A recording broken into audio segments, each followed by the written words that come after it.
Merci à vous. 90 minutes Bénin, suite et fin. Je suis heureux de me retrouver en ces lieux pour officialiser mon adhésion et celle de mes compagnons de lutte à cette grande famille politique, les démocrates, que nous avons créé ensemble. L'extrait du discours de l'acteur politique Ironia Gossa, lui qui va se prêter aux questions du grand oral de ce soir.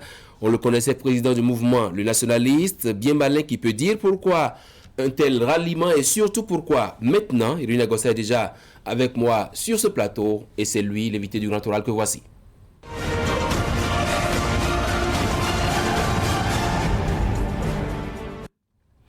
Ironia Gossa, bonsoir. Bonsoir. Bienvenue sur ce plateau. Merci. Membre désormais actif du Parti Les Démocrates, vous l'êtes désormais et pleinement. Pleinement, parce que nous avons fait cette option et nous l'avons déclarée, donc il n'y a plus de doute. Nous sommes membres actifs de ce parti, le Parti Les Démocrates. Et d'ailleurs, il faut comprendre que nous étions à l'origine, puisque nous avons été président de la commission diagnostic, donc le parti est né avec nous, donc nous avons pris le temps de réfléchir et de voir ce que nous pouvons apporter à ce parti, donc en consultant notre base et en voyant toutes les stratégies que nous pouvons apporter pour que nous quittons l'étape de résistance pour enfin l'étape de la victoire. Résistance pour la victoire, d'une étape à une autre. Qu'est-ce qui a changé et qu'est-ce qui va changer désormais avec votre adhésion au Parti Les Démocrates? Ce qui va changer est que désormais nous serons plus actifs. Nous allons apporter cet espoir de la victoire. C'est-à-dire que finir avec la peur, finir avec ce doute qu'on a en se disant est-ce que ça va aller, est-ce que ça va marcher? Non, nous allons rompre avec tout ça et montrer la nécessité de finir avec la rupture actuelle. C'est-à-dire que nous ne pouvons plus continuer avec ce qui se passe maintenant. Et là, il nous faut absolument gagner et permettre aux Béninois d'être en face des solutions que de se trouver toujours en situation de plainte. Donc, c'est ce qui anime notre conviction et c'est pourquoi nous sommes déjà là et actifs sur le terrain. Et désormais, vous allez le constater, on ne serait plus coincé dans les discours qui en fait vont amplifier, je veux dire, le désespoir. On serait totalement offensif et prouver au chef de l'État, et comme lui-même le constate sur le terrain, que nous sommes une force incontournable dans le processus démocratique et le processus de développement de notre pays. Pour cette victoire que j'entrevois très certaine, il nous faut continuer à poser le bon diagnostic de l'état actuel de notre pays et proposer des solutions adéquates et durables. C'est ce que vous avez dit, c'est un extrait de votre discours. Absolument. Alors, expliquez-nous un peu ce qui a été fait. Vous parlez de diagnostic, ensuite des solutions adéquates et durables. Oui, il faut faire un diagnostic et nous avons fait le diagnostic. Nous devons continuer à faire le diagnostic. Il ne faut pas se cantonner à ce qui se fait et ne pas poser les bonnes questions.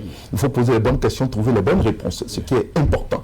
Donc, si nous faisons le diagnostic, comme l'a dit, le véritable problème de ce pays, en fait, c'est l'argent. C'est l'argent. Et c'est ce que j'appelle les lobbies politico-financiers qui ont pris en otage le pays et qui, aujourd'hui, abêtissent les consciences et font du citoyen un instrument au service du droit. Donc, ils ont instrumentalisé les institutions de l'État. Ils ont sonné le glas du consensus de 90. En clair, mon cher ami, ils ont déclaré une guerre à la République. Donc, nous ne pouvons pas accepter qu'on déclare une guerre à la République et se taire. Non, nous sommes en phase de situation, de riposte, et nous devons défendre la République face à cela. Donc, en réalité, le président Patrice Talon et son équipe n'est que la conséquence, bien sûr, de ce système que nous avons appelé la religion de l'argent. En fait, ils sont aussi la conséquence de l'échec de tout ce que nous avons fait de 90 d'aujourd'hui. Donc, nous ne disons pas qu'il faut s'exclure, il faut dire que c'est tel ou tel. Ils sont la conséquence. La responsabilité est collective à ce niveau, depuis 90 à ce jour. Les politiques n'ont pas pu jouer leur rôle convenablement. Donc, absolument. Donc est-ce que vous voulez donc dire que l'argent a tout le temps a été, c'est pas un élément de la politique, depuis toujours jusqu'à présent. L'argent a pris la place de tout. La référence aujourd'hui, c'est l'argent. Si vous n'avez pas l'argent, vous n'êtes pas considéré. Donc, l'élément de choix, l'élément qu'on considère dans le choix, c'est l'argent. Dès que tu as l'argent, c'est qu'on te choisit et on dit que tu peux faire certaines choses dans le pays, telles que diriger le pays. C'est pas l'argent. C'est pas l'argent a acheté les consciences. L'argent a détruit la connaissance. L'argent a détruit le savoir. L'argent a tout détruit. Nous ne sommes plus dans le sens où l'argent est à notre service, mais c'est plutôt nous qui sommes au service de l'argent. Et grave, l'argent a détruit tout le principe républicain. Donc, c'est pour vous dire que nous ne voulons plus que cela continue ainsi. Et nous avons compris que ceux-là, ils sont en train d'agresser la République. Ils ont détruit le principe républicain. Il faut alors restaurer un Bénin qui soit fort, un Bénin qui doit pouvoir être installé sur la culture, notre culture, fondée sur les traditions, où nous allons gérer une gestion qui serait basée sur la connaissance et le savoir, le respect de la parole donnée, la confiance et la fierté d'appartenir à une nation. Et d'ailleurs, on n'a plus cette fierté aujourd'hui, et pour le développement du pays, pour construire une nation, il faut désormais cette fierté, et c'est ce que nous allons apporter et expliquer aux populations, et que d'ailleurs, nous allons pouvoir gagner dans très peu de temps, parce que nous ne sommes pas là pour seulement le verbiage, nous allons gagner et prouver que nous ne sommes pas là pour la haine, nous ne sommes pas là pour en fait une vengeance, nous sommes là pour apporter les solutions aux problèmes que vivent les populations. Très bien, quand vous parlez du glas du consensus de 90, pour vous, le consensus de 90 c'était quoi? Ça se résumait à quoi? Le consensus de 90, c'est la constitution de 90. Mais vous savez dans quelle condition? La constitution avait été rédigée dans une certaine condition aussi. Mais vous savez dans quelles conditions, ceux qui avaient moins de 40 ans. Vous savez dans quelles conditions elle a été révisée. Donc tout au moins, si vous voulez réviser cette constitution en donnant le poids à la nation, le poids au peuple, c'est que désormais vous devez aller au référendum. Le processus devait aller au référendum et voir le choix du peuple. Parce que, évidemment, le consensus de 90 était de permettre à ce que tout le monde soit libre. Surtout que nous ayons une certaine liberté et que les partis politiques s'expriment librement et que la presse soit libre et que le citoyen soit un vrai citoyen au service de son peuple et que la loi soit au service du citoyen. Mais tout a été inversé. Aujourd'hui, c'est le citoyen qui est au service de la loi. Donc les lois s'imposent aux citoyens. Contrairement à ce que un de vos amis a dit sur le plateau tout à l'heure, que les lois sont construites par rapport aux aspirations du citoyen, etc. Non, pas du tout. On a créé des principes, par exemple, pour bloquer certains pour ne pas aller aux élections. Vous avez vu les élections législatives ici. Alors, on crée des situations pour pouvoir bloquer certains citoyens de satisfaire leurs ambitions et libérer les énergies, s'exprimer librement. On le fait. Et ensuite, les municipales, vous avez vu comment ça a été fait pour le choix des maires. Donc, dès qu'il y a un blocage, on crée une situation, on va au Parlement, on dit que ça va se faire dans ce sens pour permettre à un groupe de gérer. Cela n'est pas normal. Donc, nous devons inverser les choses et faire en sorte que nous retrouvions ce qui doit être bon pour une république. Oui, alors que vous avez présidé dès le départ la commission diagnostique qui a contribué à asseoir les démocrates, vous avez marqué une pause, un break d'abord avant d'officialiser votre adhésion. Entre ce moment et aujourd'hui, qu'est-ce qui s'est passé? Qu'est-ce qui a pu se passer pour que vous décidiez finalement à venir ou à aller aux démocrates? Je l'ai dit dans mon discours, ce n'est pas un processus normal pour un observateur simple. Il se dira, mais pourquoi, etc. Ben, évidemment, moi je n'ai pas en face une équipe ordinaire. Ce n'est pas une organisation ordinaire. Cette organisation aussi est aussi si extraordinaire et que pour pouvoir vaincre cette organisation, il faut prendre des dispositions qui échappent à l'ordinaire. Donc nous avons pris toutes nos dispositions.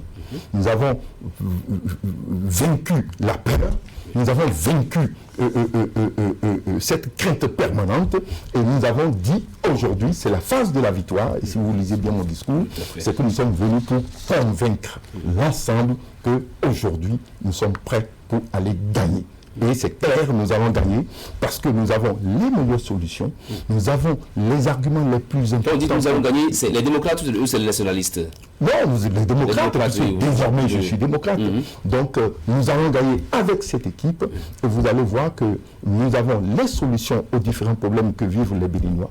Parce que nous avons des compétences en notre sein, nous avons l'expérience qu'il faut, nous avons des grands projets structurants pour le développement du pays et nous allons absolument le faire dans le consensus aussi, dans la paix et non dans la vengeance. Nous ne sommes pas là pour pouvoir venger et dire que c'est notre tour maintenant. Non, comme eux le disent. Nous avons en face que des adversaires politiques. Nous n'avons pas des ennemis politiques pour nous.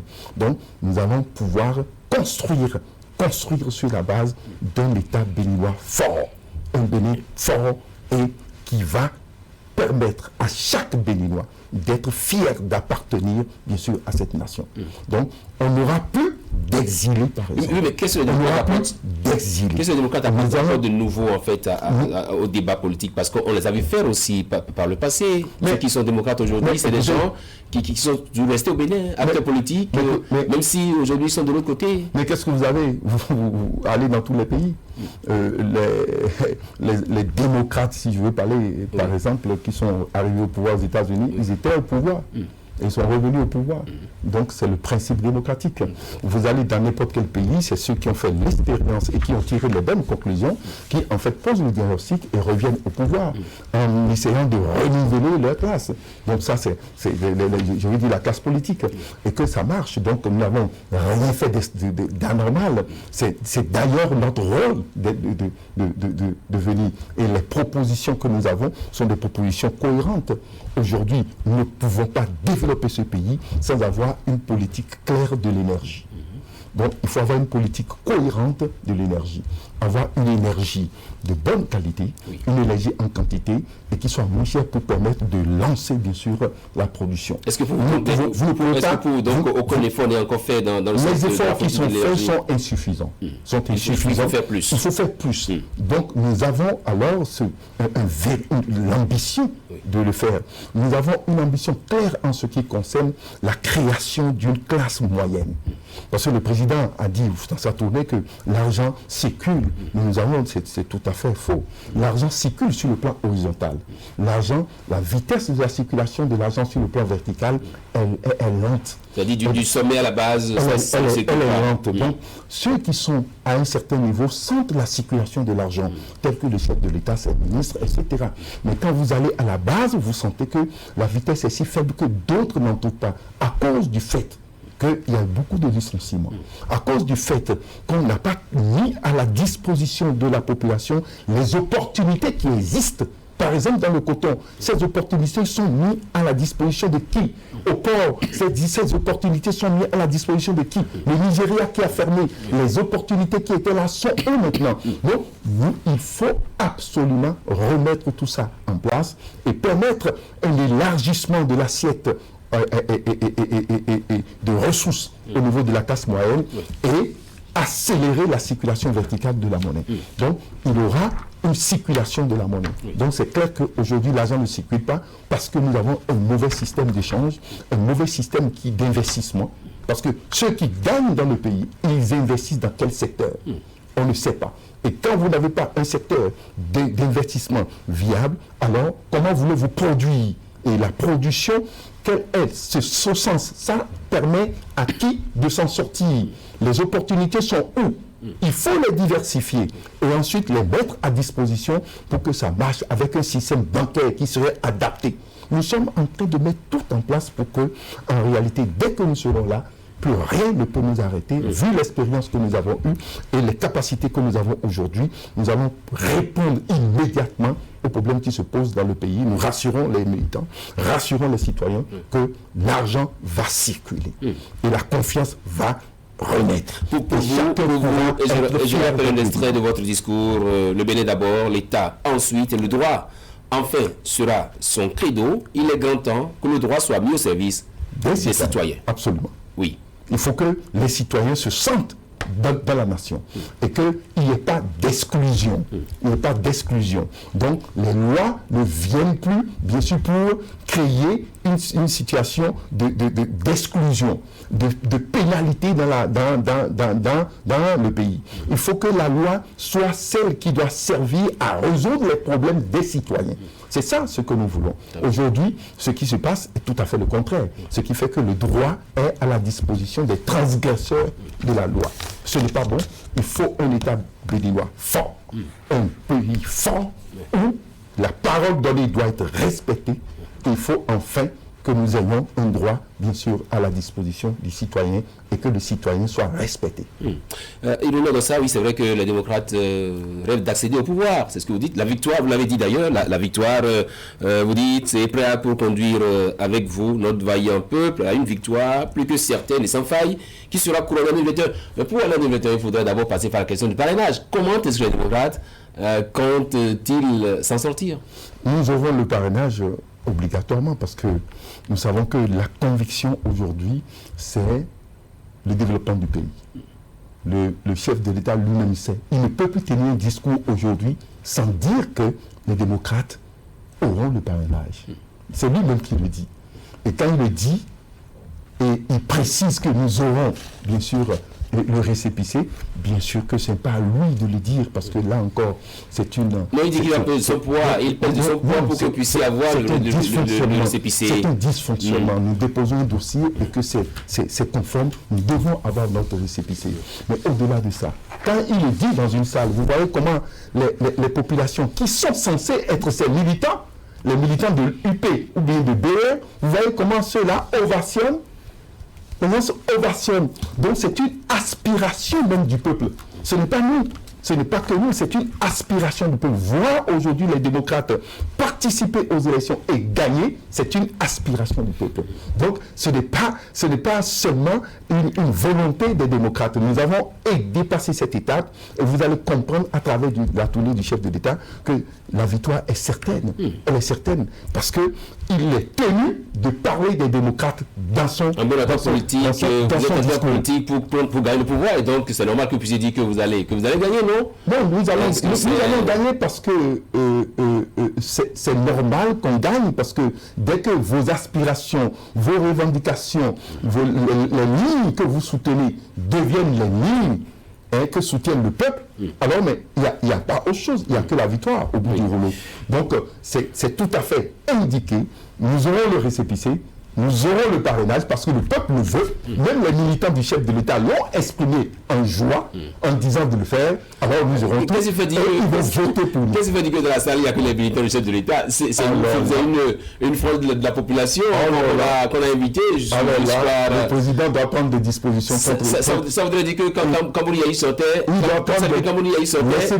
que ces militants qui étaient dans les salles. Bouniaï est fini. Je vous en prie.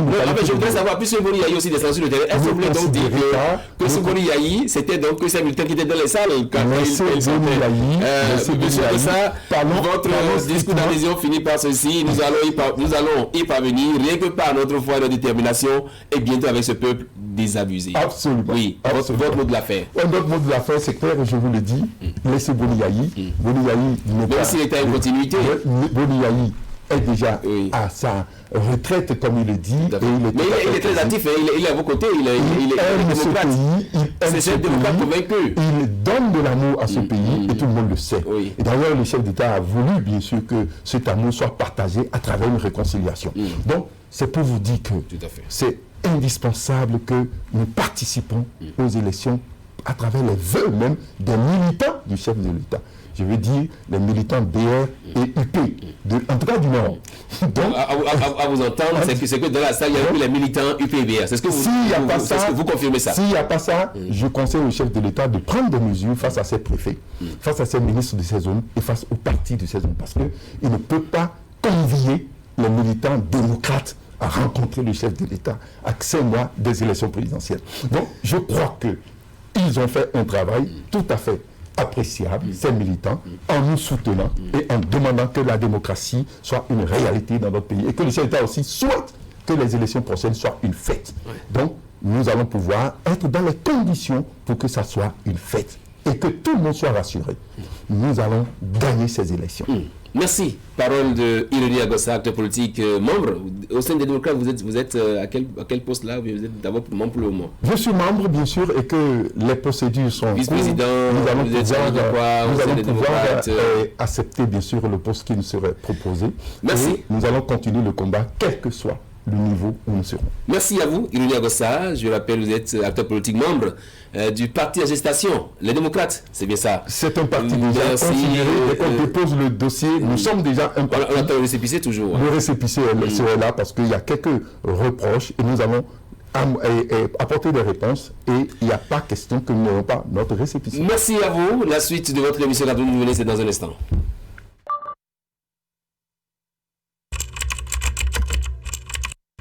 Votre chaîne Canal 3 Bénin à portée de main.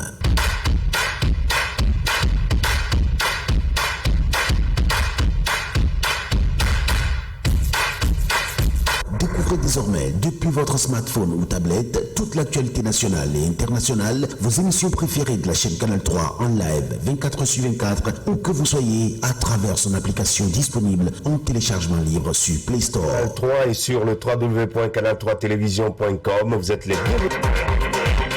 Canal 3, la passion de l'image.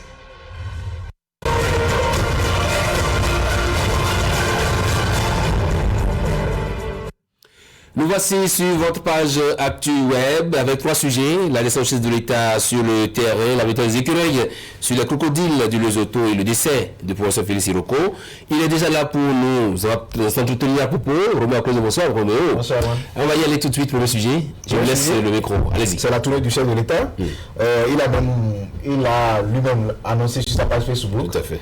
En ces termes, je cite, « J'ai démarré ce jour une tournée qui me conduira dans tous les départements et dans la majorité des communes de notre pays. Ce périple a pour objectif principal de rendre compte à nos populations des actions et réformes entreprises par notre gouvernement depuis 2016. J'ai ainsi eu le plaisir de sillonner les communes de Savè, Tchaourou et Parakou. Je remercie les autorités et les populations des diverses villes pour l'accueil chaleureux qui a été réservé à ma délégation et à moi-même, ainsi que pour les échanges fructueux que nous avons eus. Ensemble, poursuivons l'œuvre de développement de notre commune-nation. » Signé Patrice Talon, avec quelques photos. Très bien. Pendant que les photos sont là, on va passer aux commentaires. Philippe Banon, merci beaucoup, cher président. Nous sommes avec vous, nuit et jour, pour construire ce pays. Courage à vous.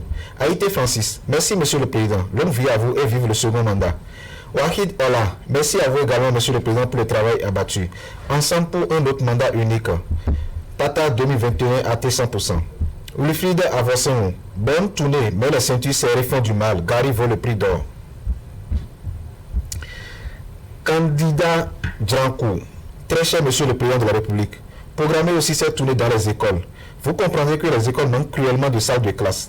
Les cours s'étendent du lundi au samedi. Vraiment trop d'épreuves dans le monde enseignant sous votre règne. Le phare vous a-t-il doigté les enseignants? Vraiment, nous sommes suffoqués. Salomon Avancé, merci beaucoup mon président. Moi, je suis très fier de vous. Vous avez mon soutien indéfectible pour 2021. Jules Godin Djessouho, Son Excellence, Monsieur le Président, pour soulager les PME et encourager réellement les jeunes à l'entrepreneuriat, il faut une banque de l'entrepreneur et alléger les conditions de financement. Ceci pourra davantage réduire le taux de chômage des jeunes. Merci.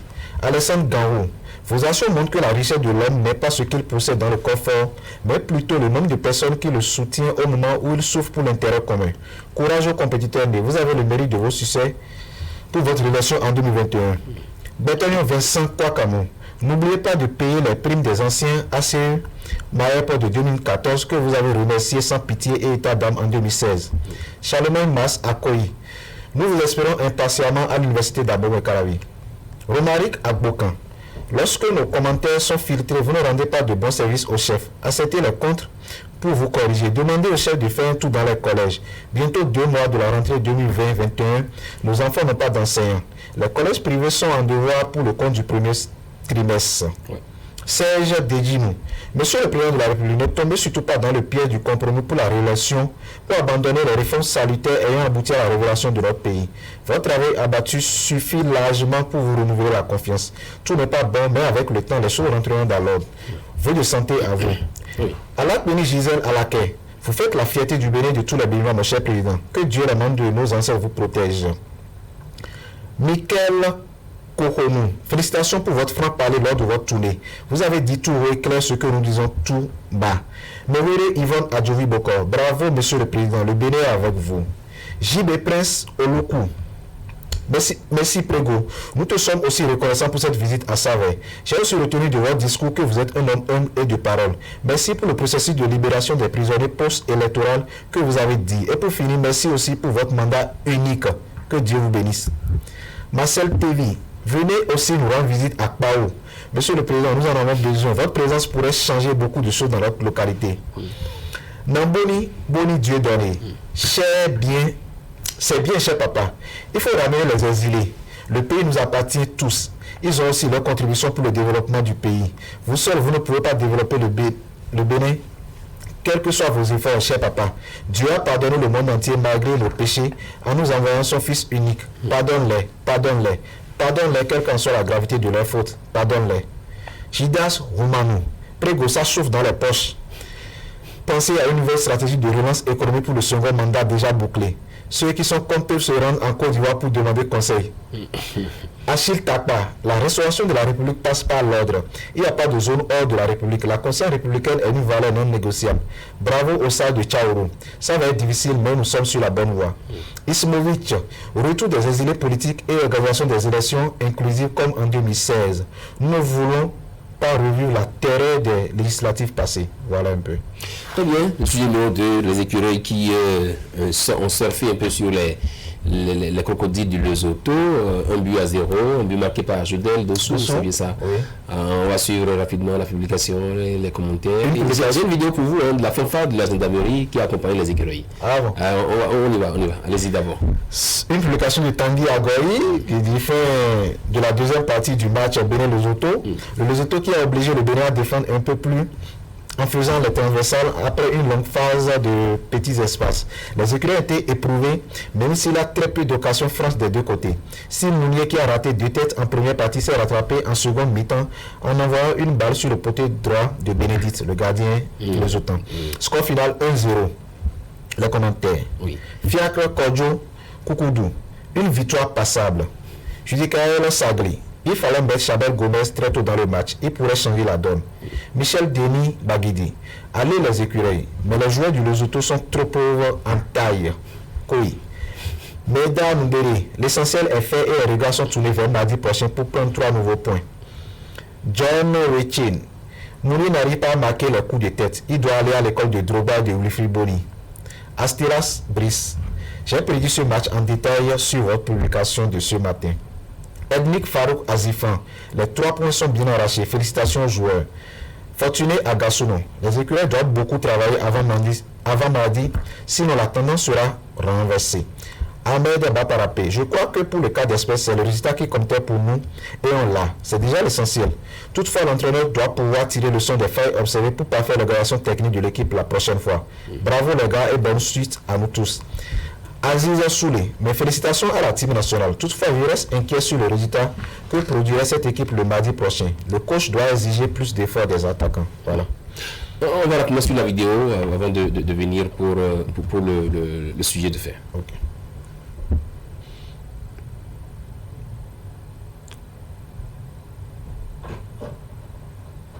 La vidéo n'est pas là. Rapidement, on passe au 3e sujet, le décès du professeur Félix Iroko. On y va. Décès annoncé par plusieurs internautes il y a quelques jours. Ici, on a salué David Bertrand Djibé qui en parle. Il dit le monde universitaire béninois est en deuil. Il vient de perdre l'un de ses baobabs, Félix Iroko, puisque c'est de lui qu'il s'agit n'est plus. L'information de son décès est annoncée ce vendredi 13 novembre 2020. Abiola Félix Iroko, professeur d'histoire à l'université d'Abomey-Calavi, est décédé et président du conseil scientifique de la Haute École de commerce et de management HECM. Il a tiré sa révérence ce vendredi suite à un incident de la circulation. Je au téléphone par Bénin Web TV, le député Aken Atonde, promoteur de HECM, a confirmé la nouvelle et exprimé sa tristesse. Né en 1946, Félix Iroko est un historien béninois originaire de Kétou. Plusieurs ouvrages sur la civilisation de l'Afrique de l'Ouest et sur l'esclavage portent sa signature. Dans un récent entretien qu'il a accordé à Bénin Web TV, Félix Iroko a déclaré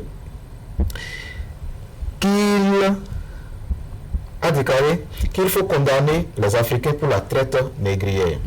On a sa photo. Sa là. photo. Très bien. On y va, quelques commentaires. Quelques commentaires, toi. Vladimir Agbetogan. Un baobab du savoir s'en est allé, paix à son âme. Dommage qu'il soit parti avec tout son savoir. Avec sa rigueur, même pas un seul étudiant né qui n'ait eu son doctorat sous ses ailes. C'est regrettable. Gérard Dossou, un savant au vrai sens. Un universitaire intègre et polyvalent. Le Bénin a perdu une référence. 10 fils africains reposent en paix. Major Odiak, à l'université, j'aimais tout son cours. Mon prof d'histoire au département de géographie, dont en paix, prof. Voilà, c'est quelques commentaires qui en disent long sur la qualité de l'homme. De l'homme, professeur Félix Siroko. Exactement. Et à son âme. Rapidement, on a un mot à l'endroit de notre... À l'endroit de la seule femme du quatuor qui anime Tout à fait. Actuweb. Esther Gaba. Esther Gaba qui fête aujourd'hui son anniversaire. Celle que quelqu'un appellerait bébé. Ça, c'est Christian. La bébé de Christian. Exactement. Donc, Esther, joyeux anniversaire à toi. On te souhaite tout le meilleur du monde. Pour finir, pour tout clore, Oui. je dis félicitations au nouveau directeur du tourisme, de la culture et des arts de l'Atlantique littoral, Roland Jean-Marie Nigré. Il a été nommé le mercredi passé, il a pris service le jeudi. C'est un jeune plein de talent. Félicitations à tous ces jeunes qui ont été nommés. Donc, merci beaucoup à vous, Robert Clozo. Merci, c'était 90 minutes au Bénin. Stop, tout le monde descend. On se retrouve le mercredi. Merci.